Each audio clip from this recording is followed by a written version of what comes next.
and happy 4th of July, everyone. Just seeing folks, particularly warm welcome to Arv and Sue and Bill, of course, visiting us, Arv from the West Coast, and just looking around.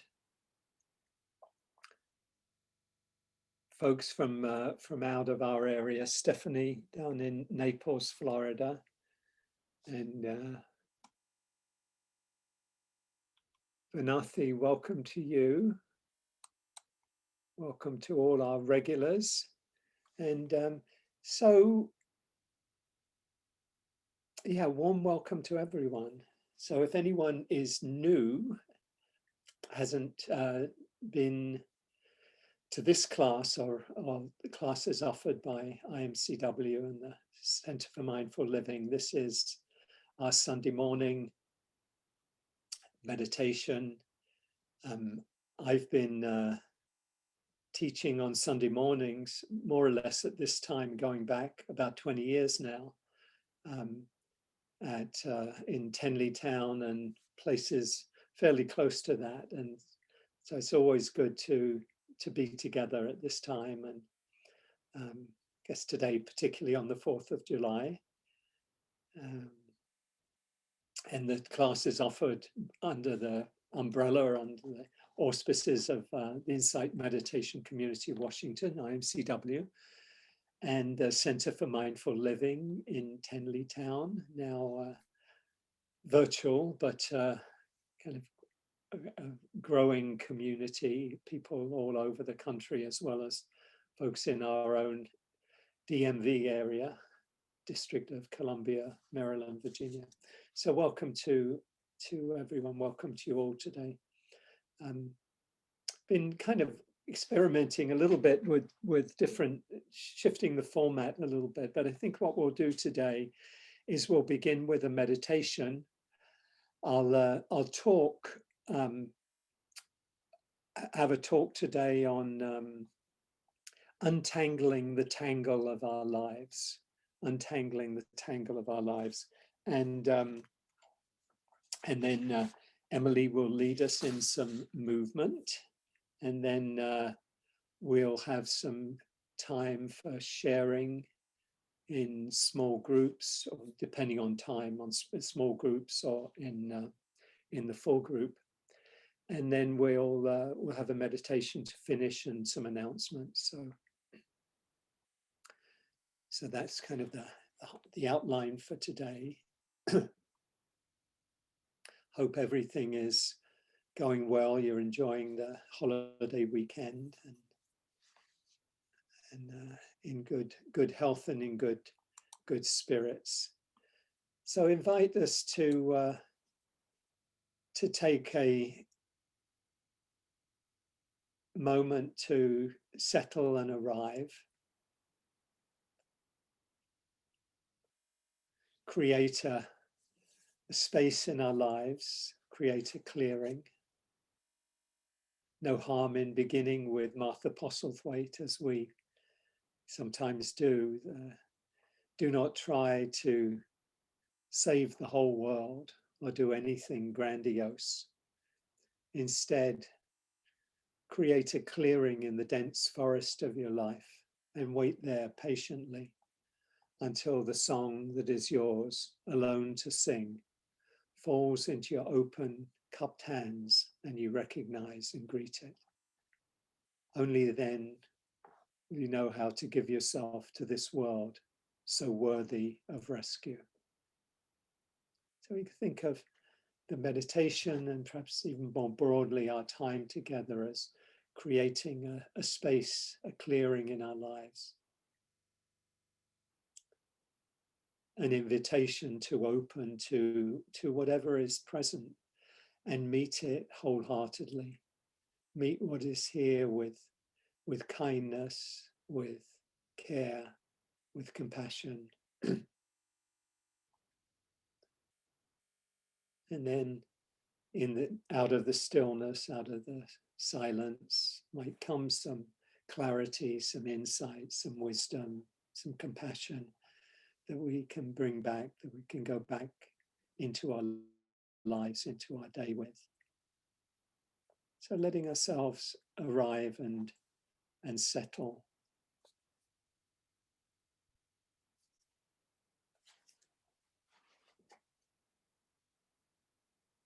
Making any adjustments in your posture to be as comfortable as you can be. So letting your chest be open, inviting your shoulders to relax, letting your hands rest in the lap or on your knees, whatever's comfortable. If it's comfortable, let your eyes close and let the attention drop down. Bring your awareness into your body. We spend so much time in our thinking mode, in our planning and worrying and remembering and daydreaming mode. And just letting ourselves arrive, feel the body, feel the contact with the chair, or excuse me, whatever you're in contact with.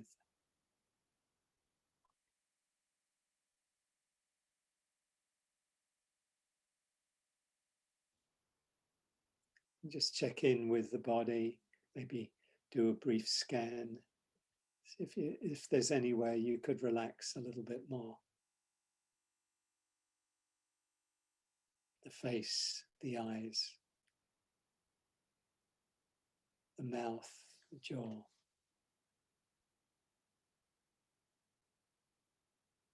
The shoulders.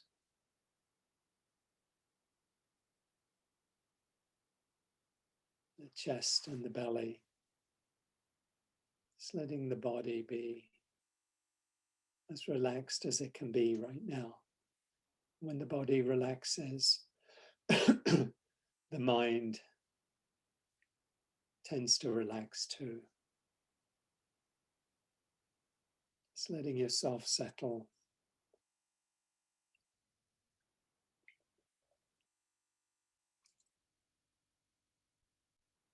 Letting the mind settle.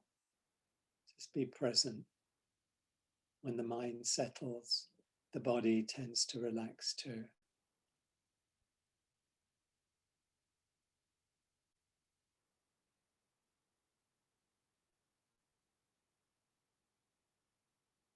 You might sense the way that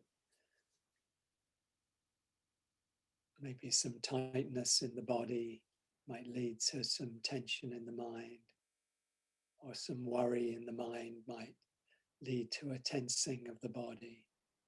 And just bringing a kind attention to whatever's present right now. You might take few longer, fuller breaths. Nice deep in breath. Of course. And a longer, slower out breath. Breathing in, breathing out. Breathing in, calming the body. Breathing out, calming the mind.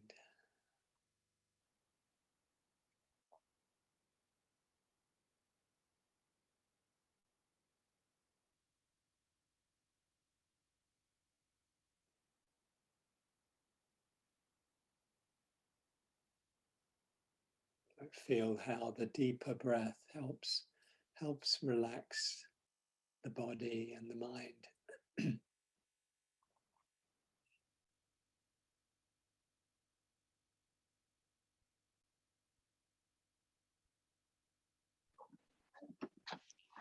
Oh my God.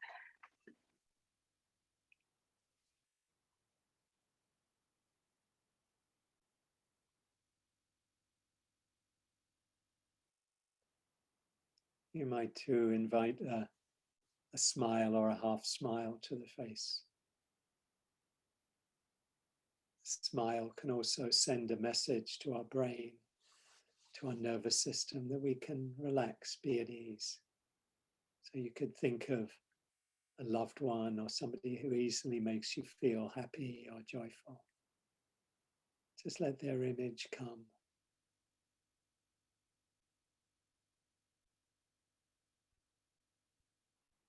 Let the smile help soften the body and the mind, if that's possible right now.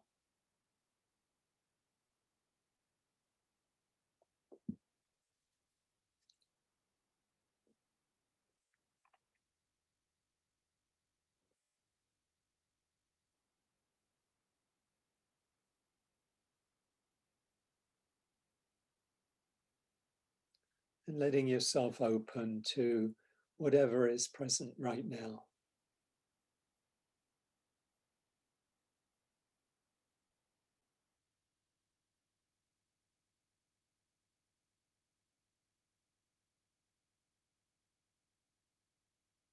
The invitation to welcome the guests, welcome whatever is present right now.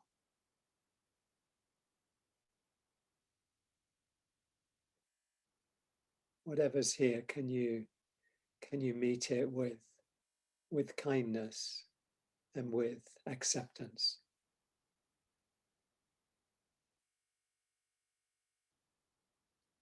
Whatever is here right now, it's like this.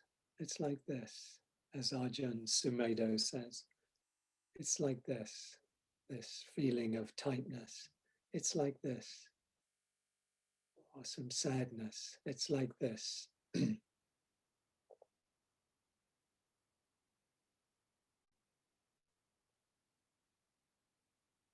Making space for what's present right now.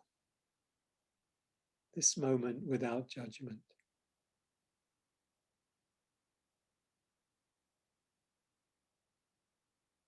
This moment in the heart space where everything that is welcome.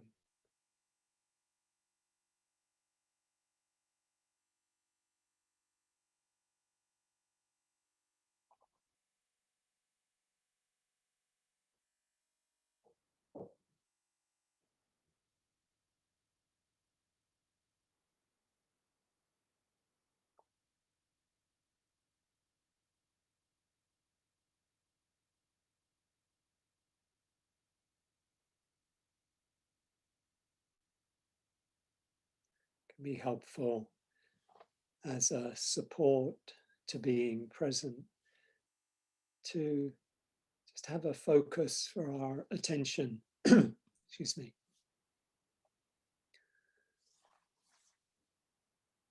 One of the most common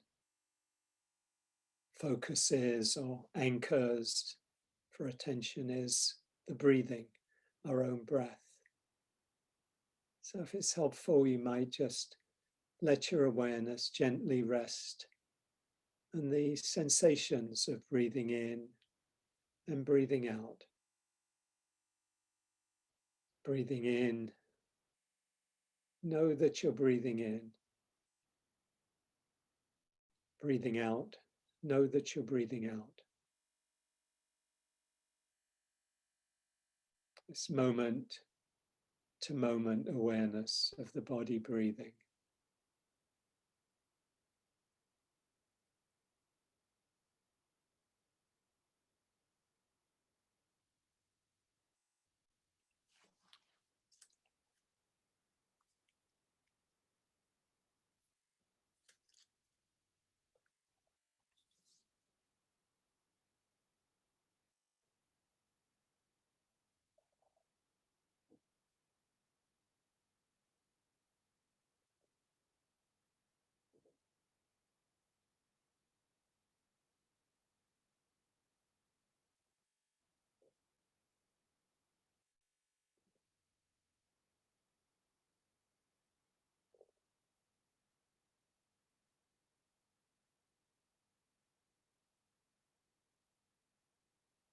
You might just notice where you're most comfortable with your breathing.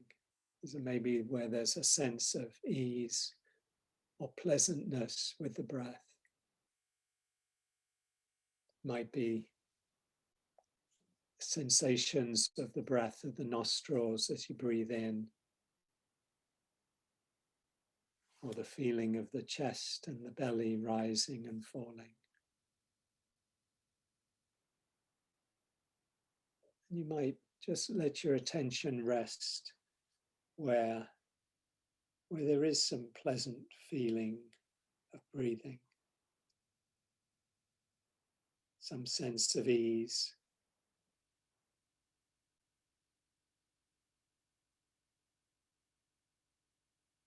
Or wherever feels most helpful. Just meeting the breath as it is. Breathing in, breathing out.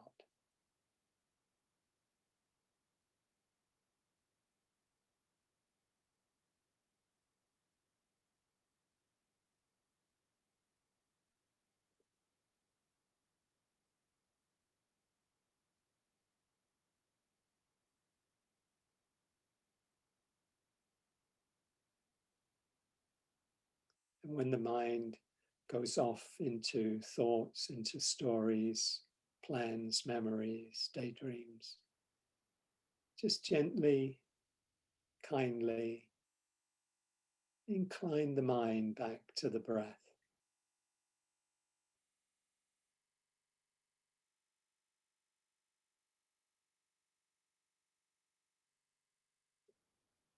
The attitude we have to paying attention, the attitude with which we pay attention is really important. Now, if we bring a judging attitude or a tense, I got to do it right attitude, it will tend to make us more tense, feel a sense of separation. So as much as you can, just to meet, excuse me, meet what's present with kindness, with care, with acceptance, making space for what's here.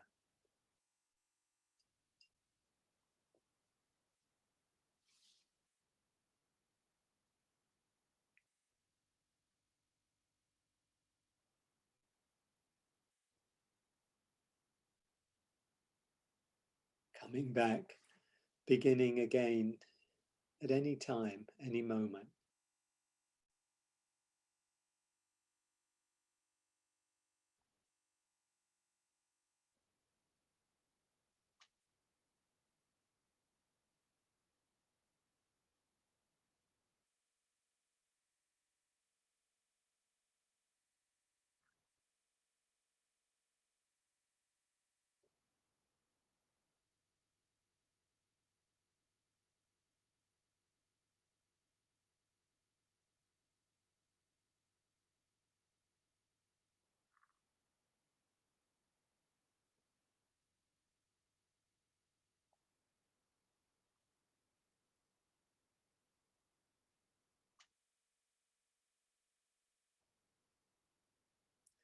A practice that can be helpful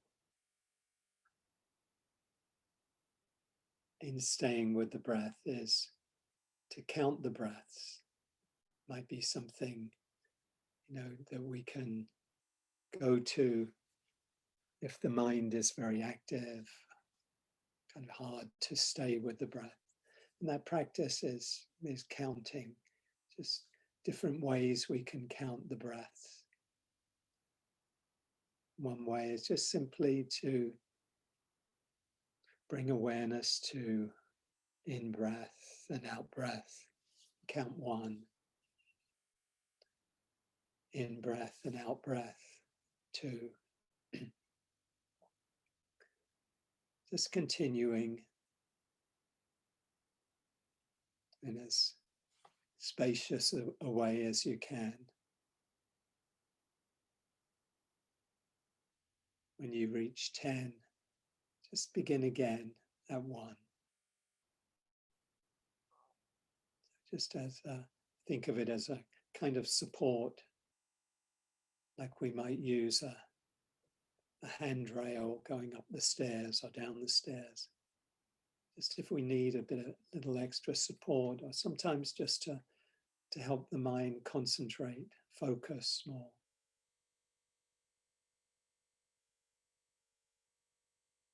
And when the mind goes off into thought, just begin again at one, not a problem.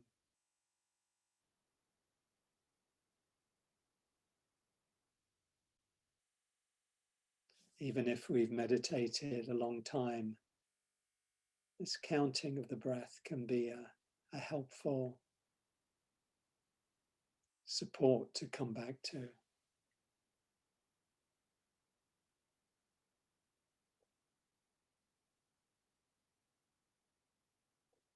Just keeping the counting light in the mind. So the main attention is on the experience of breathing in and breathing out. And the counting just providing a little bit more support.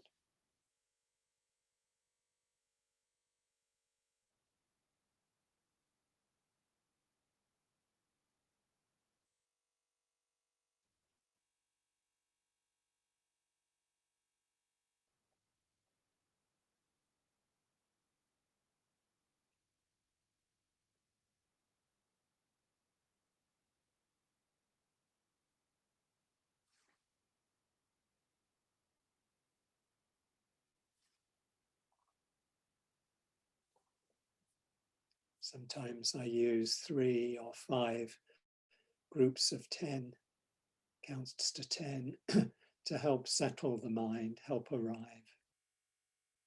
And then just open to what's present. So much of this practice is an art, finding what can most help me to be here right now.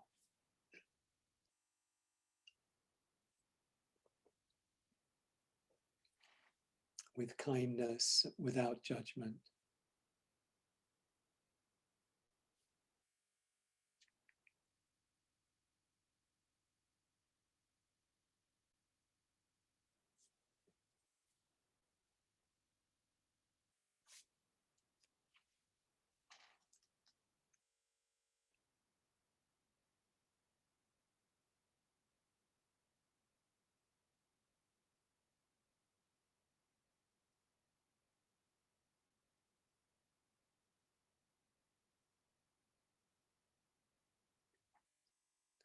Can also be a support, just to feel our connection with each other. Feel all of us here together with this shared intention to be present. To just be here in an open-hearted, accepting way. Feeling the gift of community, practicing together.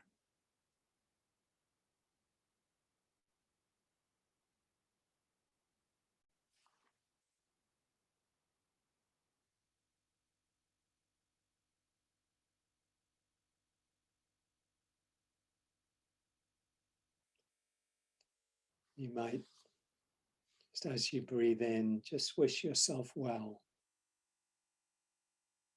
It's bringing a wish of kindness and care to yourself.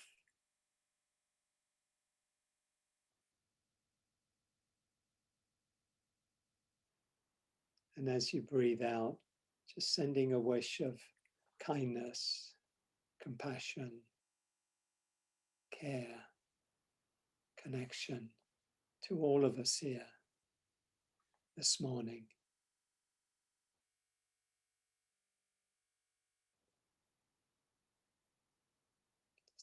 Maybe a silent wish, may you be happy, peaceful, healthy and well.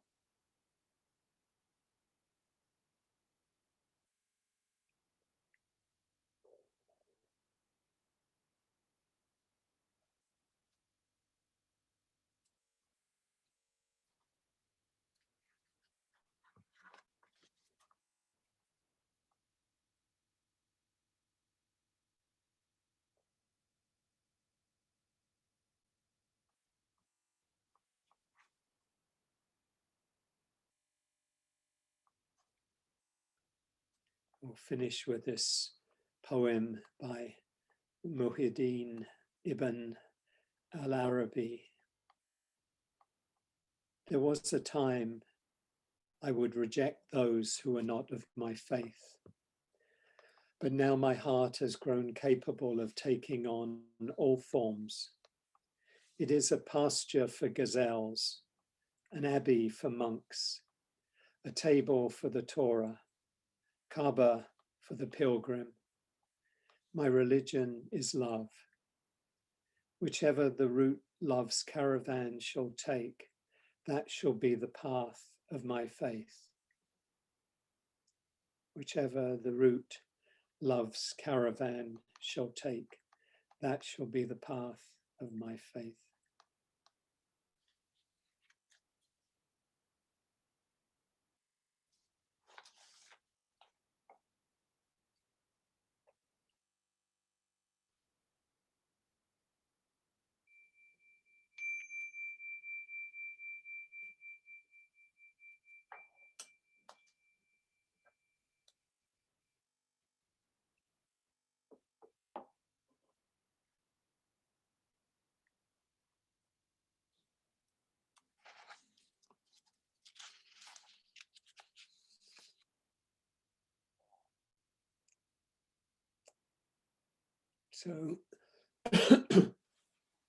So welcome back, everyone. Welcome anyone who may have joined us during the meditation.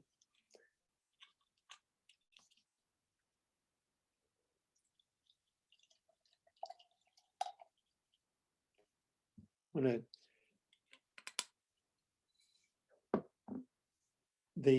I'm going to talk about today is linked to what I spoke about last Sunday. And if you weren't here last Sunday, just a very brief kind of summary. The theme last week was looking for love in all the wrong places. And the title is from a 1980s song, Looking for Love in Too Many Faces, I think it goes on. But anyway, it struck me that our suffering is very much connected with looking for happiness, looking for well-being, looking for peace in places where we can't find it. You know, that I think in its deepest way, suffering is, you know, a dukkha in the Pali language of the Buddha. Dukkha, suffering, we tend to translate it as suffering, unsatisfactoriness, is really a mistake. You know, I think of it. I know in the some of the more, I think maybe in the Christian tradition, some it maybe not so much the dominant view, but I think sin is sometimes seen as a mistake, a confusion. You know, being confused. I've read some of that. I'd say not the dominant view. It's more. I think the dominant view is more a stern thing of you've done wrong, etc. But I think of suffering in the Buddhist, you know, Buddhist understanding of suffering is very much about. Very much based in confusion, in not seeing things as they really are. So when due to our confusion, we think we're going to be happy if we get this thing, you know, and the mind can fixate on, you know, what we think we lack, what we need, what will make us happy. But very often it's not what will make us happy. You know, particularly if there's that craving, that wanting. So suffering is, you could see it as an unskillful relationship with our experience. You know, it's often spoken about, the origin the Buddha spoke about is craving. It's kind of a contraction of the mind. It's not always the craving of like addiction, that kind of craving. It can be, but it can also be the pushing away of experience, things that we don't like. So I spoke about suffering in those terms, where we're barking up the wrong tree. We're thinking, and often it's looking for happiness, for joy, for peace, for freedom, whatever, outside of ourselves. If I get this, if I have this relationship, if I have this possession, or on the other hand, if I don't have them, if I push them away, if I don't like them, if I could only be rid of the things that I don't like, then somehow then I'll be happy. But the problem, as I was sharing last week, is not in the thing itself, but really in the relationship. We're in an unskillful relationship with our experience when we're clinging, when we're suffering, we're clinging, we're craving, we're caught up, and we'll often experience it as some, a form of contraction, a contraction in the body and in the mind. We know that when we're experiencing, if anyone's experienced, any form of addiction, that kind of neediness that's there, or just being obsessed about something, the mind gets really, really tight, like a tunnel vision. I got this thing, my happiness depends on this and this alone. But if we can have the wisdom and the insight to see that the problem really isn't in the thing, but we turn the spotlight back towards ourselves, and we see the problem actually is in the holding, in the clinging, in the wanting. That's where the suffering really comes from, not seeing things as they really are.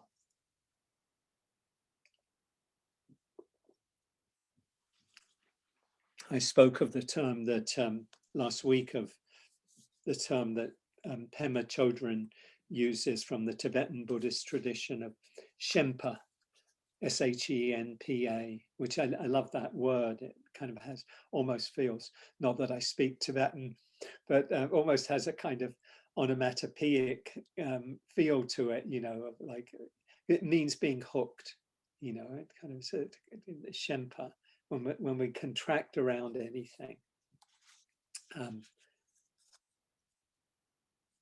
Wanting things to be, the essence really of suffering is we want things to be how we want them to be,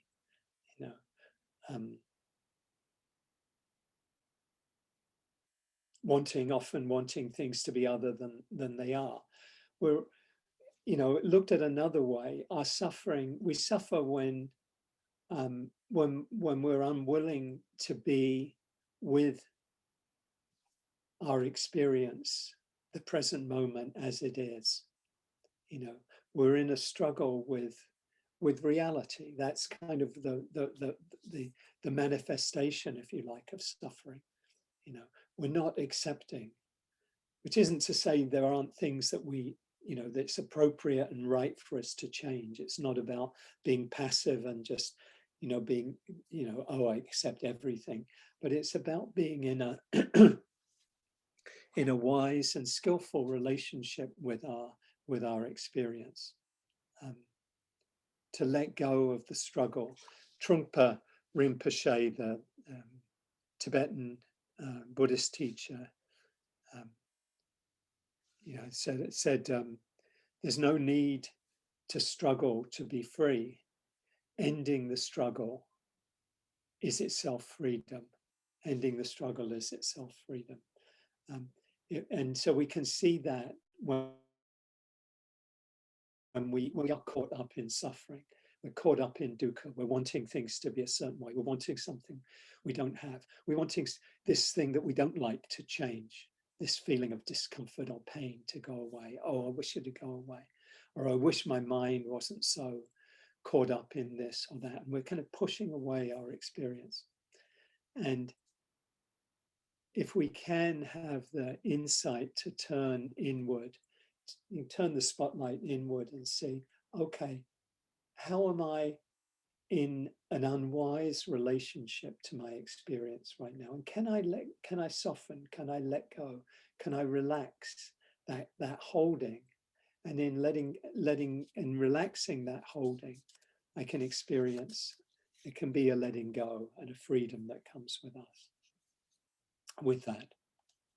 So I want to continue just sharing some reflections about suffering and the end of suffering today, and look particularly at the path to the end of suffering, what's called in the Buddhist teachings the Noble Eightfold Path, the Noble Eightfold Path. Begin with, share one of my favorite short discourses of the Buddha from the Buddha's teachings, the Jata Sutta, Jata, the discourse. Jata in the Pali language means a tangle, and you'll see why it's called the Jata Sutta. And so as most of the Buddha's teachings and the teachings in the Pali Canon begin, thus have I heard at Savatthi, place the Buddha taught. The Brahmin Jata, his name happened to be Jata, Bharadvaja, went to the Blessed One and on arrival exchanged courteous greetings with him. Often the discourses begin in this kind of a way. After this exchange of friendly greetings and courtesies, he sat to one side. As he was sitting there, he addressed the Blessed One, the Buddha, with a verse. A tangle within, a tangle without.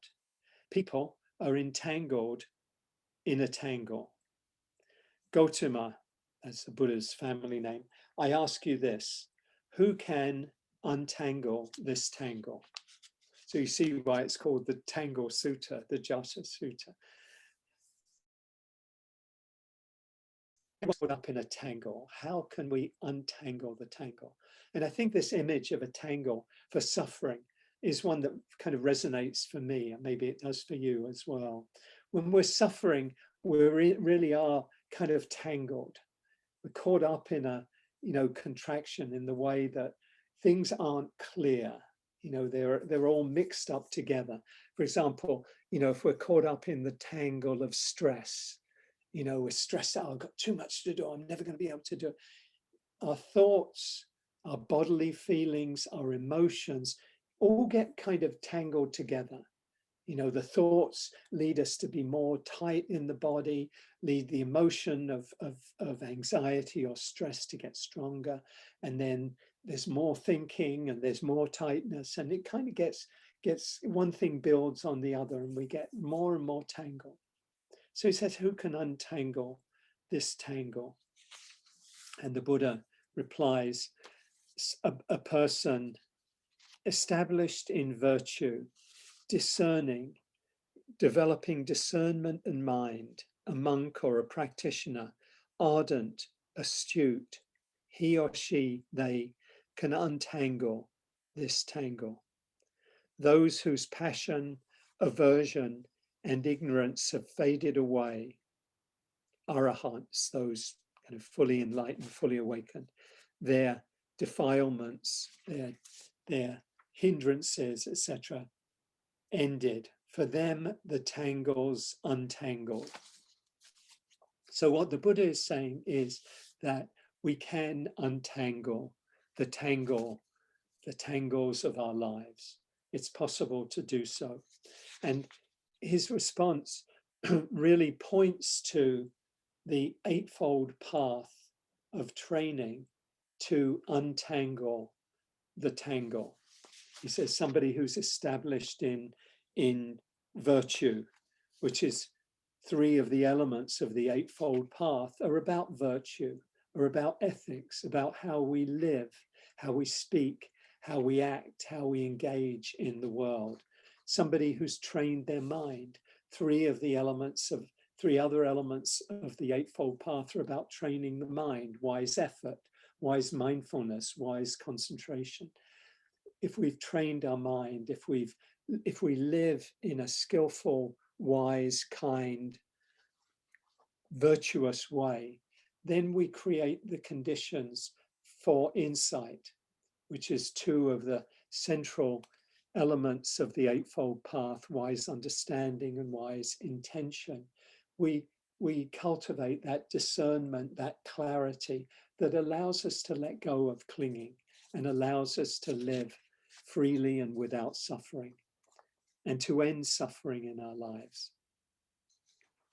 So I think this word, this jata, the tangle, really this metaphor captures much of our understanding of suffering and of stress. You know, you think of the Buddha talking to people, monks, nuns, lay people 2,500 years ago, and their concerns may have been different from ours. Theirs might have been, you know, my ox is sick, or when are the rains going to come, you know, to you know, nurture the, you know, so that the crops may grow. Mostly we're entangled about other things. You know, how am I going to get all my work done? You know, what's my password for my computer? You know, what's which I find a lot of my tangles are around, you know, electronics and you know, how it takes me 10 minutes to do something that if I were a little bit better organized, I'm actually improved a lot in this area, but you know, I could be able to do in 10 seconds. You know, it takes 10 minutes. A lot of these kind of tangles, which would be obviously completely unknown to people, even, you know, a generation ago, really, not to speak of 2,500 years ago. And yet we are still tangled. The kind of the essence, I think, of the tangle is still the same. You know, we're struggling with the world. You know, we're in a struggle with the way things are. We want things to be different. You know, we want our ox to be well. We want this rains to come when we expect them to come, you know. And we, you know, back then, you know, there'd be issues with family members and, you know, people not behaving themselves, etc. that are very much the same as today. But things in that regard haven't really changed. We still get caught up in tangles. And we still in the same way have the potential to untangle ourselves, to find our way out of the tangles of suffering. There's still this unsatisfactoriness, you know. The word I said in Pali is dukkha, covers a very wide wide range of, you know, English words to cover it. You know, I shared, I think, about a dozen of these last week. I don't know if I have handy that list, but you know, suffering is the most common one. But there's also unsatisfactoriness. There's also anguish, worry, stress. Many of these other things kind of capture that sense of we're wanting things to be different than they are, and until we see that the problem really doesn't lie predominantly in changing the thing itself, but more and more often changing our relationship to the thing, changing our relationship to our experience. Because if we are caught in a tangle in that way, if we are caught in suffering, even changing the thing, you know, that we think of as the problem, you know, let's say there's somebody at work, you know, if we're working and there's a colleague at work who is our, you know, a pain in the butt to us. They're always criticizing, or they're always doing this or that. You know, we think of that and we can get hooked around, you know, this person. Oh God, if only I were working with somebody, you know, who was whatever, what the way we want them to be. And this person is just not that. If we're caught up in the suffering around that, we may well find that even if we change that work situation and that difficult colleague at work, if we haven't addressed the underlying kind of sense of suffering that we get caught up in, then we'll find somebody who comes along to play that role again, another difficult colleague, you know, another, and then maybe another difficult colleague. We find lots of these difficult colleagues. And maybe after a while, you know, like looking for love in all the wrong places, we can do that with relationships. You know, we're looking for someone and then we think, oh yeah, this is really this is the person for me. And then we find them and then we see, oh no, but they've got these faults, you know, oh no, they've got this. And then we maybe, you know, that relationship ends because we need somebody who's going to give us really what we want. And then we find somebody else, and then, you know, that same problem comes up again. And maybe after a while, we realize the problem may not be fundamentally in that person, you know, the right person, but maybe, you know, in ourselves, that we're wanting something, you know. And maybe if we were more willing to turn our attention inward, we wouldn't look for love in all the wrong places, you know. We wouldn't replace one thing or one person for another, you know.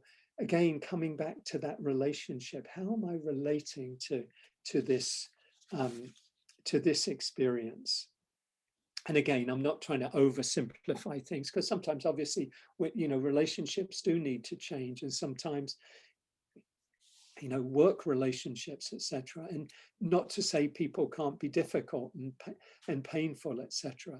So it's not, I'm not trying to oversimplify this, but I am coming back to this, you know, the essence really of how our suffering, excuse me.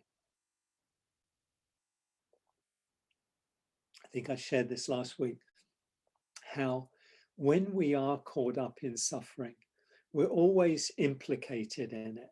There's always a piece that we're owning in the situation. It doesn't mean that somebody outside might not be doing something harmful or unskillful, etc. But if we're caught up in this wanting things to be other than they are, there's a way in which what the Buddha called it, craving, our unskillful relationship, unwise relationship with this situation is perpetuating the suffering. So it could be both somebody doing something harmful or something unskillful.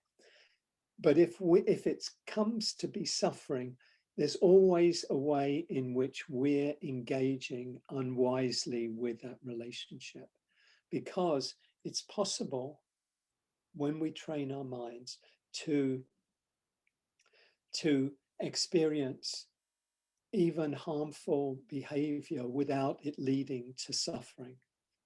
You know, somebody doing something that is, you know, we might think is wrong, is harmful, but we can see that, and maybe we can do everything we can to change that and protect ourselves, protect others. But do that without suffering, you know, do that ultimately from a place of compassion.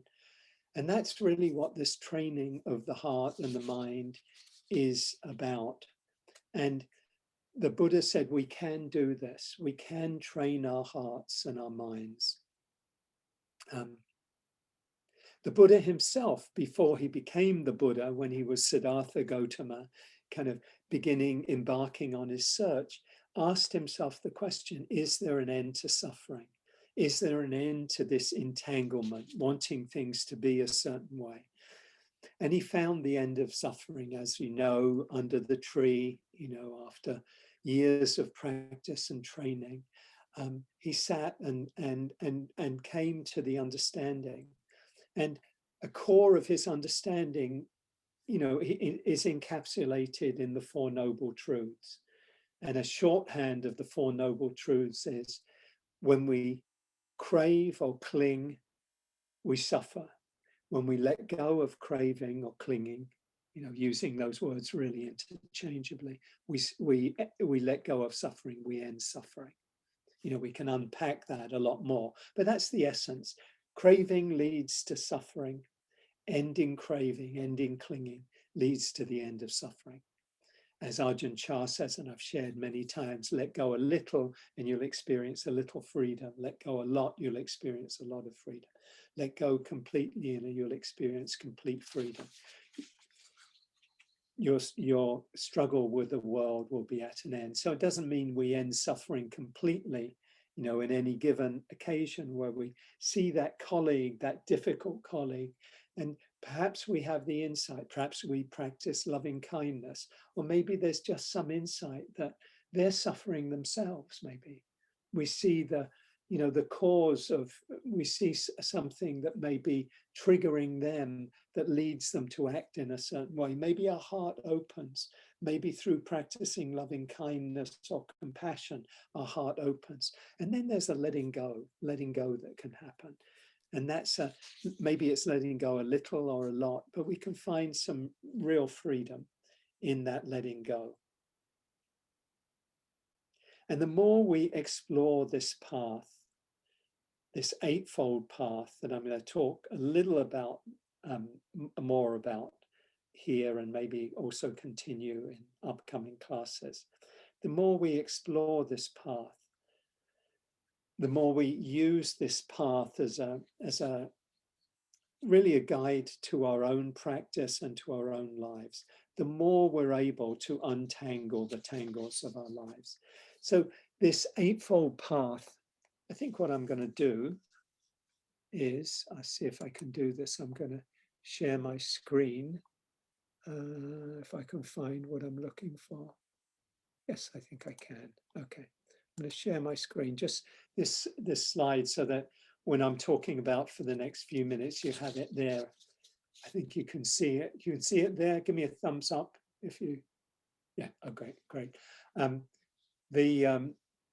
The fourth noble truth, the path to the end of suffering. And it's just kind of, I mean, I'm doing really very much 30,000 feet here, you know, in other occasions. And the class I'm doing in the fall, we're getting right down into the details and the weeds of the eightfold path. But just for today, this the overview, these three main components, these three main areas of the eightfold path.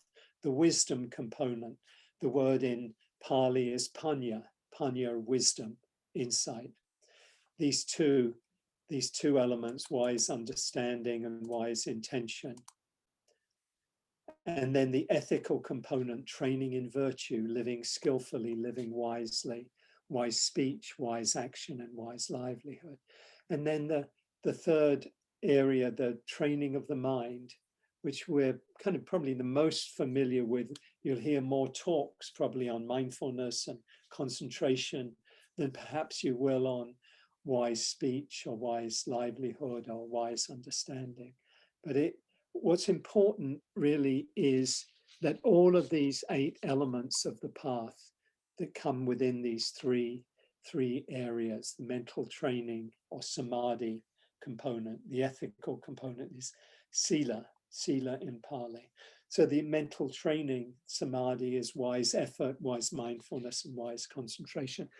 Bhikkhu Bodhi, who is really a preeminent translator of the Buddha's sutras, his discourses, and the Buddha's teachings, he wrote a lovely compact book on the Eightfold Path called The Noble Eightfold Path. If you can see my little mini view here, The Noble Eightfold Path, the way to the end of suffering. And he speaks of this Eightfold Path. He says these 8 elements can be described as components rather than steps, comparable to the intertwining strands of a single cable that requires the contributions of all of the strands for maximum strength. So you can look at all of these 8 elements, these 8 strands: wise understanding, intention, speech, action, livelihood, wise effort, mindfulness, and concentration, as strands all supporting each other building on each other in order to develop this very strong cable, you know, using that as another metaphor that kind of can help take us, can take the cable car from entanglement to freedom, from suffering to freedom.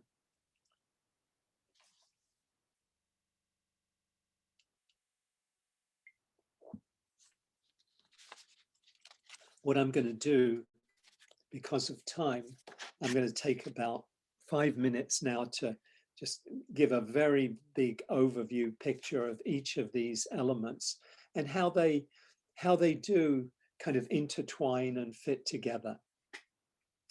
The path begins with wise understanding.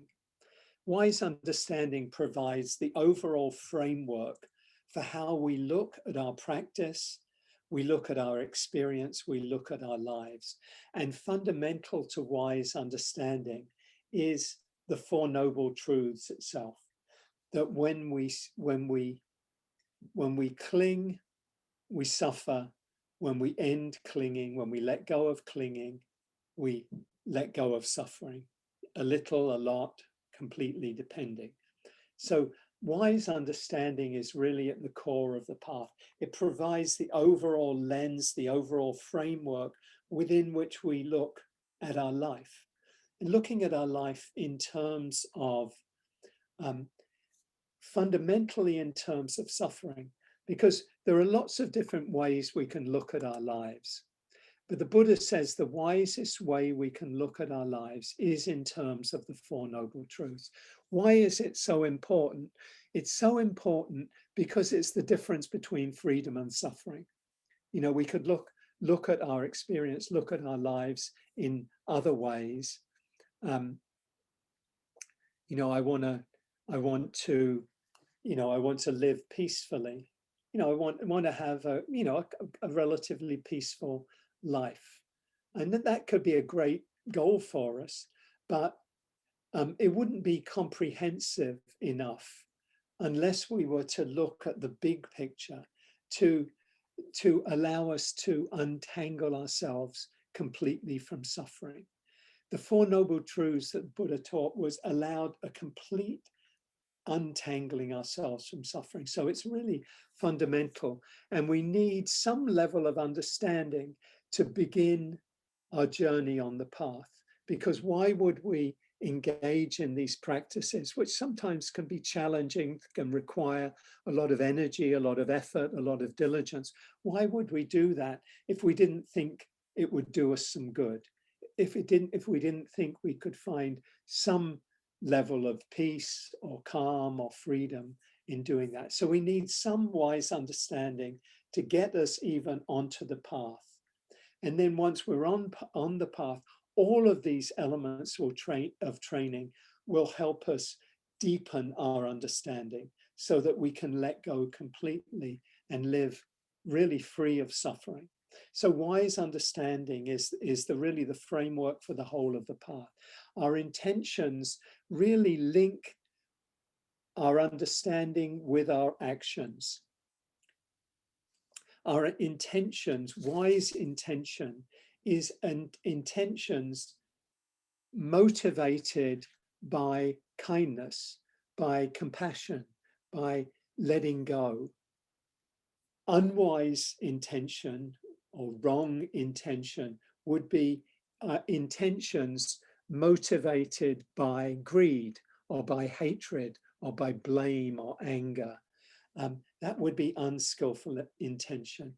But the invitation is, with wise understanding, with as much understanding of suffering and the end of suffering as we have, to act in ways that are motivated by wise intention, by kindness, by compassion, by letting go.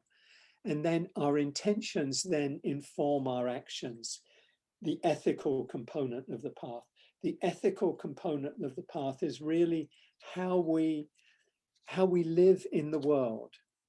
Wise speech, wise action, wise livelihood. Really the ethical component, these ethical elements are guides to how we should live wisely and kindly in the world. They help create harmony. So with speech and actions that are motivated by kindness, by wanting to speak the truth, by wanting to speak with kindness and compassion rather than with anger and with harshness, to speak when we need to speak rather than just to kind of to engage in what the Buddha called idle chatter and gossip. That's not going to do us or others any good. Similarly with our actions, if our actions are motivated by non-harming, by compassion, by loving kindness, they're going to bring kindness to ourselves, to others, and to the world. And they will help create the mind that will allow us to engage in training the mind, the samadhi component of the path. You know, as Jack Cornfield, you know, often shares, if we're out stealing and robbing all day long, how are we going to be? How is our mind going to be at the end of the day when we sit down on our meditation cushion? You know, it's kind of a bit incongruous to think that we even would sit down on a meditation cushion after we've been out doing harmful things all day. It is incongruous, you know, but the more that we train our mind in kind action, kind speech, living wisely, then the more our mind will be calm, will be settled, will be unagitated, and we'll be able to train the mind through mindfulness, as we do in meditation, through wise effort, cultivating helpful states, letting go of unskillful ones, and concentrating the mind so that it is calm and settled. And the more the mind is calm and settled, the more wisdom and insight can arise. So just to kind of give this overview of the path, of these strands, these elements of the path, and maybe just to finish, ask ourselves, and now and at any time, where am I entangled? Where am I caught up in suffering? Maybe in this moment, maybe right now, there's a lot of calm or peace or settledness. Maybe there's some sense of stress or disliking something or wanting things to be another way, other than they are. Just pay attention to things as they are right now. And in any of our moments, come back and ask ourselves, where is the suffering? Is there suffering right now? And where is it? And if there is suffering, what am I holding on to right now? What am I clinging to? How am I wanting things to be other than they are right now? And if I can keep coming back and paying attention to my experience as it is, then I begin this practice or continue this practice of untangling myself from suffering. This is the path, and this is kind of like the overview of the Eightfold Path. If you're interested in exploring it further, as I mentioned last week and mentioned in the announcements, I will be doing a class on the Eightfold Path where we'll really be digging deeply into, you know, what do we mean by wise speech, wise communication? What does wise action really mean? How do we cultivate wise mindfulness, wise effort, wise concentration? How do we deepen the understanding? So, but hopefully that might be today a kind of at least a kind of as I say, a kind of 30,000 foot view of this Eightfold Path, which is really, you know, as part of the Four Noble Truths, is at the core of all of the Buddha's teachings. You know, I mentioned a few, you know, before I taught the Four Noble Truths class, that the Buddha said the Four Noble Truths are like the elephant's footprint. All of the footprints of all of the other animals fit within the footprint of the elephant. So these teachings of the Four Noble Truths and the Eightfold Path, all of my teachings fit within these teachings of the Four Noble Truths and the Eightfold Path. So hope this is helpful for a reflection today. I'd invite Emily to lead us in some movement, and then we'll come back and do some sharing together. Thank you, Emily. So I invite you to stand up and just lengthen up your bodies. And deep inhale as you gather the energy of the sky and the sun, that which provides the light and warmth we need, and bring that to your heart. And then gather the energy of all of us together, celebrating our goals to find freedom, and bring that to your heart. And then gather the energy of the earth, that which provides us so much abundance. And then open up your arms, expanding into space, celebrating how you can move from one side to the other, and then come to center, bringing your hands into prayer position, and then bring them up, bring them out wide into cactus arms, dropping your hands, lifting up, opening your chest, exhale down and up, and then lengthen up, grasping your left wrist in your right hand. Lengthen up to the right and tilt over. Expand into that left rib cage. Inhale up. Grasp your right wrist in your left hand and tilt over. Lengthening out. And inhale up. Release, floating your arms down, moving your shoulders independently. And then the other way. And then expand out one more time. Grasp your hands in the back at your waistline. Inhale, lifting your chest and head. Exhale, draw your hands down. Release. Inhale, lifting up. Exhale, drawing your hands down. Float your arms up. Moving your shoulders, rolling them back, rolling them forward. And then place your hands above your knees. And inhale as you come into a flat back, reaching your head, lengthening your spine, and then fold over, rolling down however much you might wish. To reach for the earth and allow gravity to pull you down.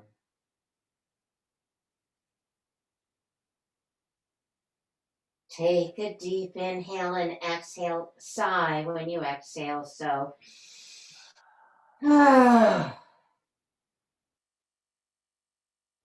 then place your hands above your knees.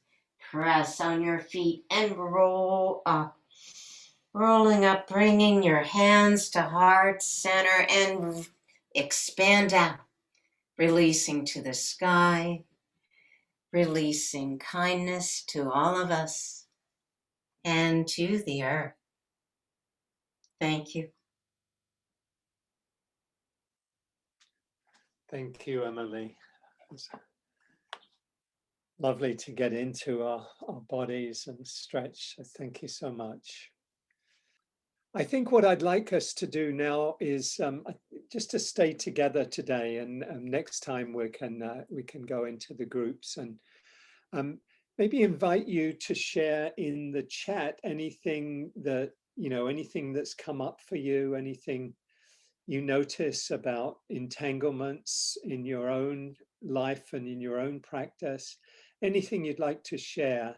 And also just invite, if anyone has anything you'd like to share to the group as a whole, or any questions you might have, maybe on it around the what I talked about today, about this eightfold path, or anything you've noticed in your own practice. So invite Kerry, please, from Saskatoon. Hey, Hugh. Hey. It's good to be here with everyone once again.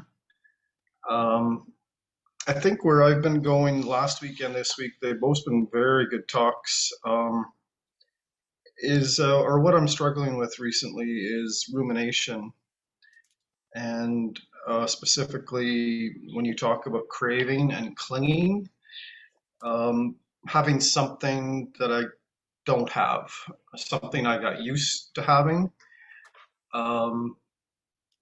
and I know it's a weakness from my past. It's something that I've struggled with for years and hadn't thought about it for a long time until a loss came up that kind of triggered these brain entanglements that go on in the night. They go on in the morning. When I have social interaction, quality connection with people, it energizes me and gives me a healthy space. Meditation is challenged by it. Mindfulness is challenged by these ruminations, but it really clarifies it when you talk about the craving and the clinging. I'm clinging, hanging on. I want it to return, even though it might not be in any way good for me.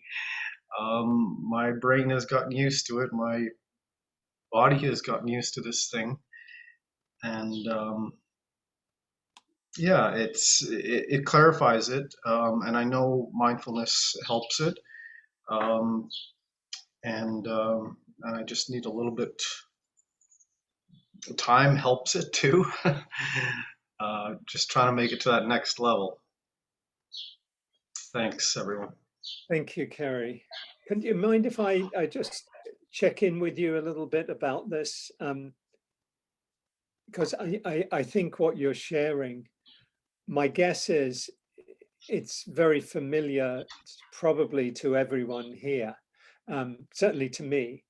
And, you speak about, a term I would use is like a stickiness, that there's something that the mind keeps kind of going back to, and that the word that the Shempa, that Pema Chodron talks about, that being somehow kind of almost like being hooked. You think of a fish on a hook, again, having taken the bait in some way. And some way, when we're caught up like that, like this, we've taken the bait in some way. We've got hooked. I mean, not that we've chosen to be. We don't think we're choosing to be hooked, but in some way we are. And so a couple of thing comes up for me. You say mindfulness, practicing mindfulness is difficult, is challenging. It sounds like you're saying experiencing this kind of this hook makes mindfulness practice challenging. And so yeah. What do you experience with, when you are practicing, as we do in meditation, and you notice this kind of the thought coming up? Typically it's a thought coming up about the thing that we're kind of stuck on. How do you work with that? How do you engage with that in meditation? It because it has emotional roots and entanglement a little deeper than, oh, what do I have to buy for groceries today? Thought. The grocery thought I can put in the parking lot and put it aside and celebrate leaving it behind. The entangled, emotionally attached thought clings and returns much more often. It doesn't stay in the parking lot where I put it. And it's just more intrusive, I guess, because of the connection to the emotions Right. and that, rather than your daily in and out momentary thoughts. I have I have not much trouble meditating in quiet for 30 minutes at least, on a normal basis. But sometimes I feel like I'm wasting my time when this particular emotionally attached rumination is there. So Yeah. even though I know I'm getting better and I need to be patient, there's a healing that needs to happen there, and an unentanglement. Yeah. Yeah. No, I think again, I think we're all, probably everyone is familiar with that when we are stuck on something in that way. Meditation can be hard, and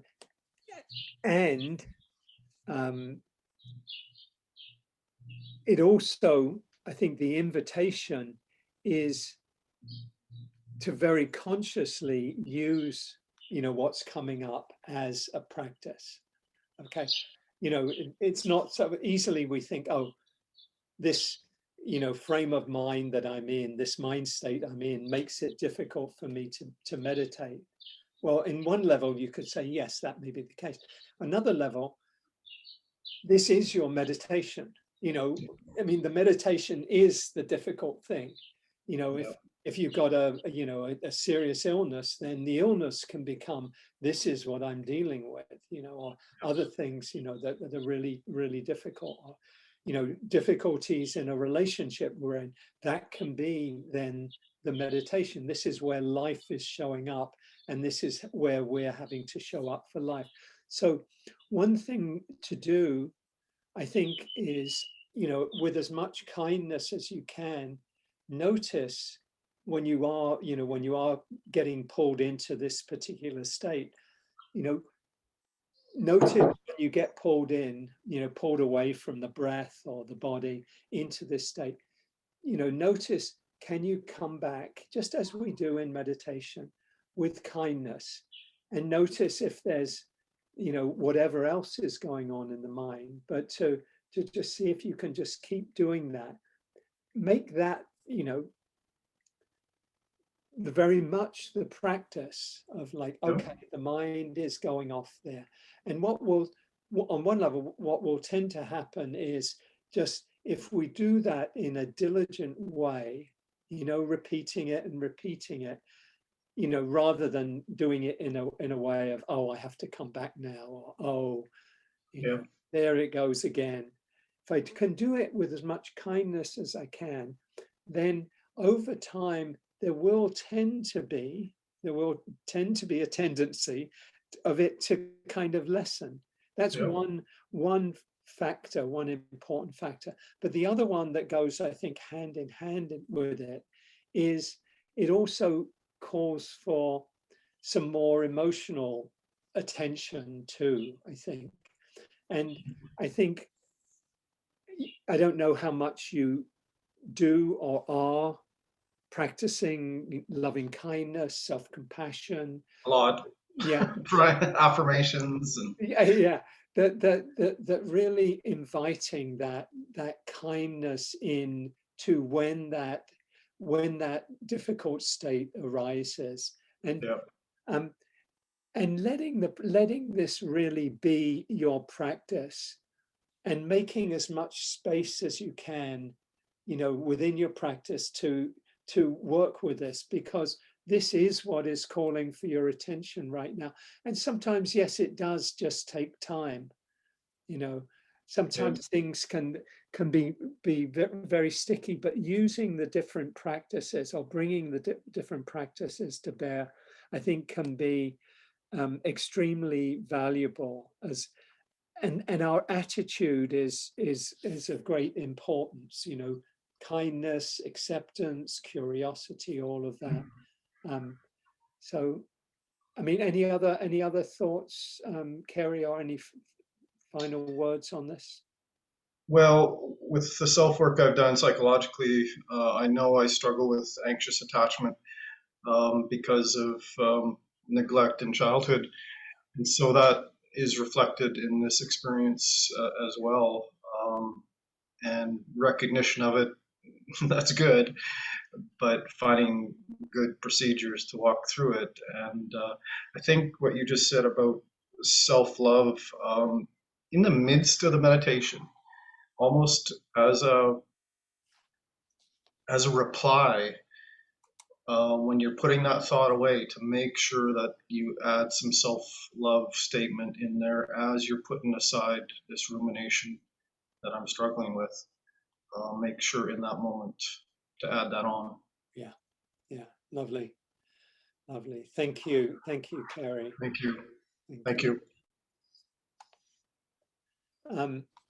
I saw that Claude, would you like to share anything? You have a hand there, I think. Yes. Do you want to unmute yourself?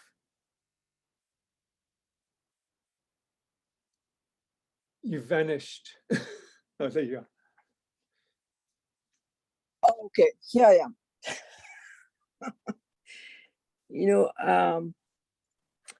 I'm not sure I can put it in the right question. You will have to help me for the question. But when you were talking about intention, kindness and compassion in the intentions, I am dealing right now. You said something about blame, and it's something I am really struggling right now with the people around me who have a tendency to be very blameful. And I've observed that myself, I tend to become very blameful too. and it doesn't help anyone. Right. And as far as I'm concerned, I think it's a lot about because I am so focused on getting things done that if it's not being done, I tend to. It's not direct blame, but it's an indirect way of expressing. Maybe it's unwise speech. So anyway, it's a bit complicated. What is intention? What is communication? What is blame? In fact, is it an emotion? Is it an intention? Is it an attitude? Is it a communication? Where do you put this in this context? I thank you, Claude.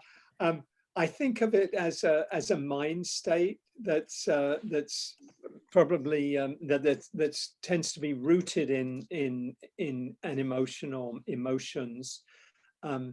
It's maybe a kind of a solidified aversion. You know, within Buddhism, you certainly place it within that the second of the three main kind of problematical states. You know, they're often talked about as greed, aversion, and delusion. And aversion is any kind of pushing away, really. Just as the greed is the pulling, the aversion is the pushing away. I don't like this. I don't want this. I don't like this person. I don't like this situation. I'm going to get rid of it. And it's when there's contraction around that, when there is that hook, there is that shempa, you know, and you know, it's not a discerning kind of judgment. We can have a discerning judgment about somebody of, like, you know, their work tends to be, you know, we can observe they come in late and they go home early, or they, you know, they don't, the work they do may not be, you know, up to scratch, etc. But we could have that view, a discernment, but without it leading to blame or judgment or a sense of separation. They're bad. They're, you know, blame. With blame, we are creating a separation. We're kind of, and in that there's suffering. They should be different. They're not doing what they should be doing, and I have a problem with that. So we create that sense of I with it. You know, there's the I and the them.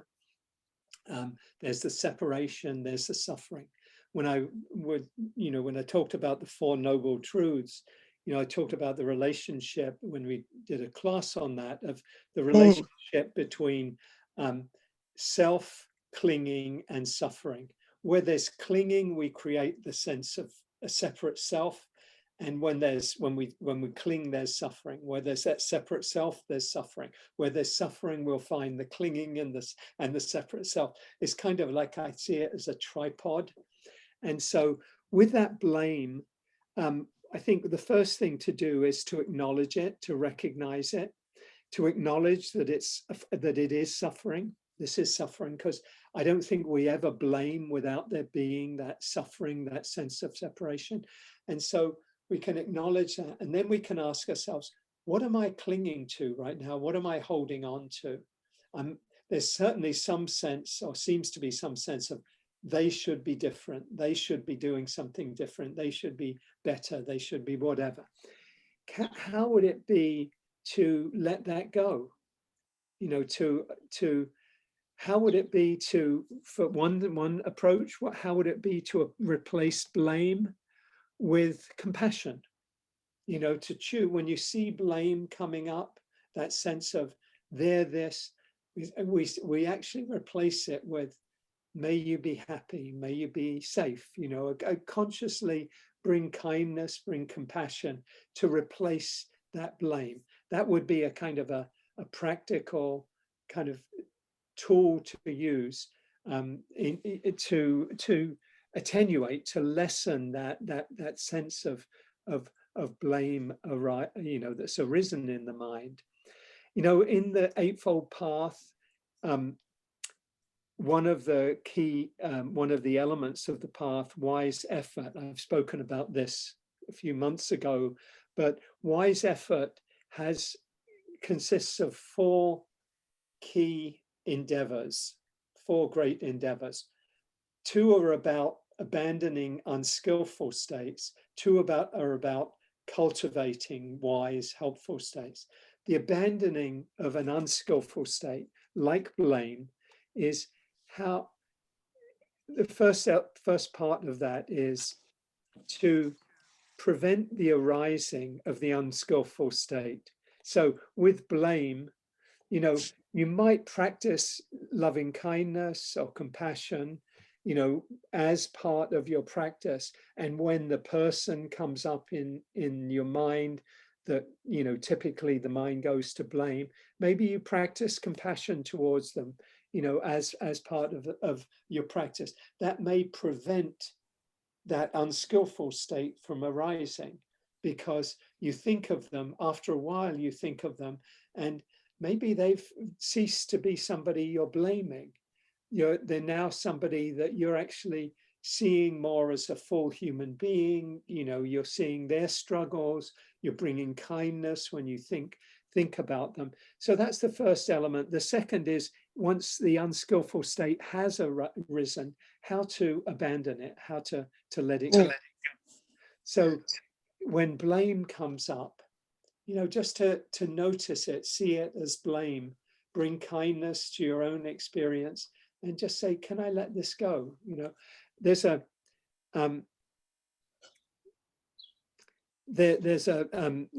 probably most of you are familiar with Byron Katie, who you know, is very, very skillful practices to work with our beliefs about ourselves and our lives.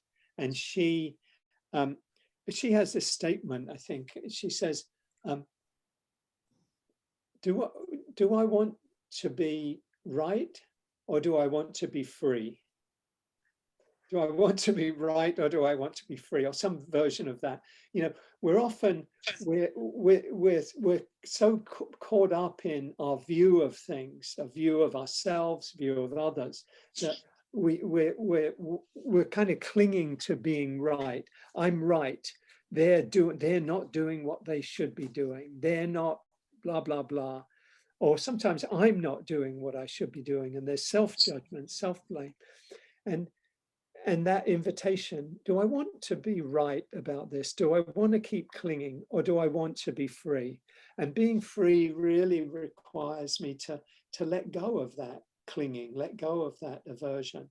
So practices of mindfulness, practices of wise effort, essentially the Eightfold Path, you know, wise understanding, wise intention, we can see how all of the elements of the path can help us to untangle ourselves from clinging, from holding, and from suffering. And I don't know. yeah, sorry to Go interrupt, ahead. because Go ahead. no, I was thinking it's great. And I see three types of blame. In fact, there is the blame toward others that we feel, but there is also the self-blame, Yeah, which is especially for people who have been educated in the Catholic Church. Believe me, you must know, or you may know. And there is the blame from others. If you are living with strong blamers, it's quite difficult. yeah. No, that's But a we great, can talk about this another time. yeah. No, it's a great observation. And when we do forgiveness practice, it's the same idea. We need to forgive ourselves, we need to forgive others, and we need to ask others to forgive us as well. I mean, it's maybe not quite exactly the same thing, but, Yeah. but it has a lot in common. But yeah, thank you for that. That's really, really wise reflection. We'll have to keep the sharing, have to finish it.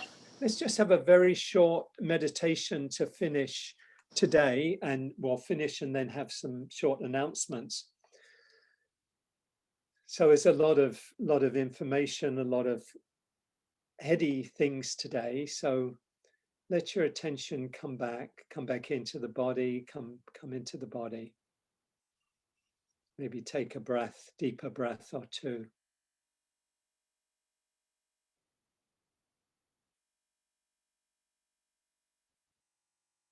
We'll finish off with it's a very simple practice of breathing in kindness, care towards yourself on the in-breath. Wishing yourself well, recognizing that how you get caught up in suffering, how we all get caught up in suffering. And just caring for this being, for yourself, wishing yourself well. And then as you breathe out, you might breathe out kindness and care to everyone else who's here, all of us on the path to waking up, all of us having the tendency to get hooked, to get caught up from time to time, maybe sometimes it's often. And we also have the capacity to untangle ourselves through these practices, through this training of the heart and the mind. So breathing out kindness towards everyone who's here, all of us here together. Breathing in kindness to ourselves. Breathing out kindness to each other. May you be safe, happy, free of suffering.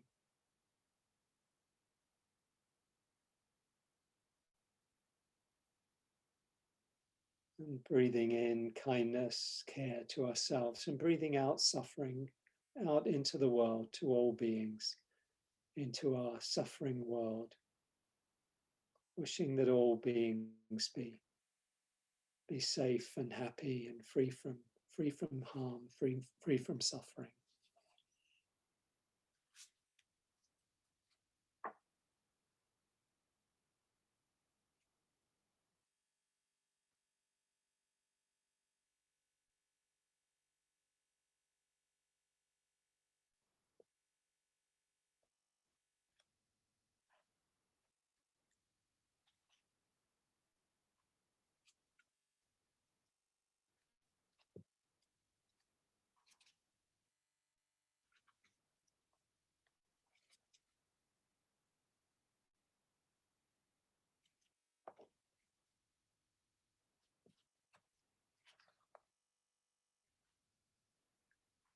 This is from Li Po, Zazen on Qingting Mountain. The birds have vanished down the sky. Now the last cloud drains away.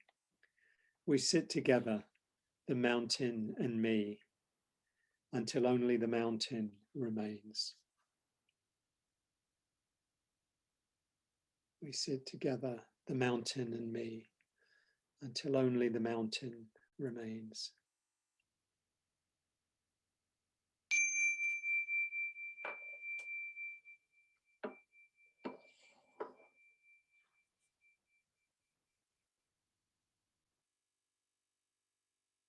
Thank you, everyone. Just a few brief announcements. I think Dan shared in the chat my upcoming offerings, teaching a retreat next weekend with Rebecca, my partner, on the heart practices of loving kindness, compassion, joy, and equanimity. And then in October, that's going to be online next weekend. And in October, an in-person retreat for the first time for us for a year and a half, opening to life's 10,000 joys and sorrows, October 1st through 3rd. The link is there on IMCW. I mentioned my eight-week class on the Eightfold Path beginning on September 20th. The link there to IMCW is in the chat. And also we have a retreat in Ireland in June 18th to 25th of next year. Really looking forward to that in the west of Ireland. And just to mention, as we do, the links are there for offering dana or generosity. As you know, this is how the teachings have come down to us through all of these generations and all of these centuries, and it's a tradition we're committed to continuing in IMCW and beyond. And so all those different ways you can make donations to the teacher, to me today, and to support the continuing of these teachings and passing them on. So thank you for that. And Michelle, you have some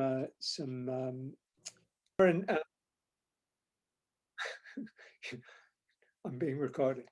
Sharon, maybe if you do it in the future, you might leave a little time for folks to get over there, unless, you know, maybe 12:45 or 1. I can't join you today. I've got a family Zoom with my family in London. So, but I, you know, in the future, may be able to join, you know, occasionally. So. Oh, wonderful. Yeah, Nick and I both live really close in different directions, so we can just, and then just people can just show up. So, but yes, that's. Yeah, that's great.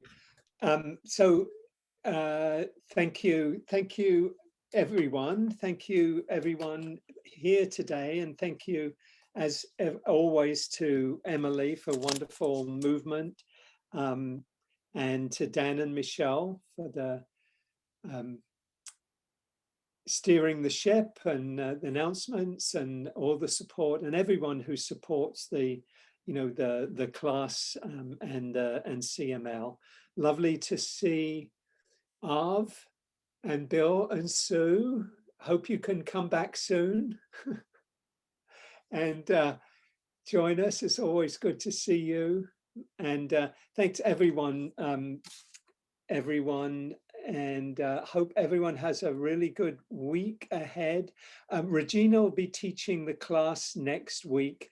I think many of you have heard Regina when she's come to be the teacher when I can't teach, and I'll be teach on retreat next Sunday, but I'll be back the following week. Have a good week. Enjoy the 4th of July, fireworks or anything else you might be doing. And see you next week. Blessings, everyone.